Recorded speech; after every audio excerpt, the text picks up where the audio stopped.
தமிழக அரசியல் களம் சூடுபிடித்துள்ள நிலையில் அதிமுக தனது இரண்டாம் கட்ட தேர்தல் வாக்குறுதிகளை இன்று அதிகாரப்பூர்வமாக அறிவித்துள்ளது.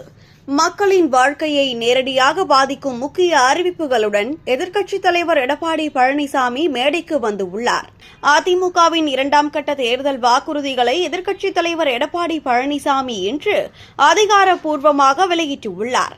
மக்களின் அன்றாட வாழ்க்கையையும் எதிர்கால பாதுகாப்பையும் மையமாக வைத்து அறிவிக்கப்பட்ட இந்த வாக்குறுதிகள் சமூகத்தின் அனைத்து தரப்பினரையும் நேரடியாக தொடும் வகையில் அமைந்துள்ளன.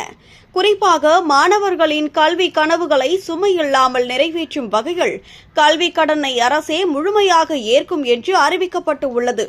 வயோதிகர்களின் வாழ்க்கை தரத்தை உயர்த்தும் நோக்கில் முதியோர் உதவித்தொகை ரூபாய் 2000 உயர்த்தி வழங்கப்படும் என்றும் தெரிவிக்கப்பட்டுள்ளது.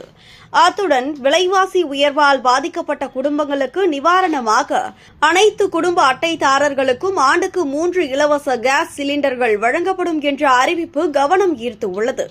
பாரம்பரிய வீர விளையாட்டான ஜல்லிக்கட்டில் பங்கேற்று உயிரிழக்கும் வீரர்களின் குடும்பங்களுக்கு ரூபாய் 10 லட்சம் நிதியுதவி வழங்கப்படும் என அறிவித்து விளையாட்டு வீரர்களின் பாதுகாப்புக்கும் அரசு துணை நிற்கும் என உறுதியளிக்கப்பட்டுள்ளது. மேலும் சிறுபான்மையினர் மகளிர்களுக்கு வட்டியில்லா கடன் வழங்கப்படும் என்றும் மாற்றுத்திறனாளிகளுக்கான கடன்கள் முழுமையாக தள்ளுபடி செய்யப்படும் என்றும் அறிவிக்கப்பட்டுள்ளது. இவ்வாறு மாணவர்கள் முதல் முதியோர் வரை பெண்கள், சிறுபான்மையினர் மற்றும் மாற்றுத்திறனாளிகள் என அனைவரையும் உள்ளடக்கும் வகையில் அதிமுகவின் இரண்டாம் கட்ட தேர்தல் வாக்குறுதிகள் வெளியாகி அரசியல் களத்தில் புதிய விவாதங்களை உருவாக்கியுள்ளது.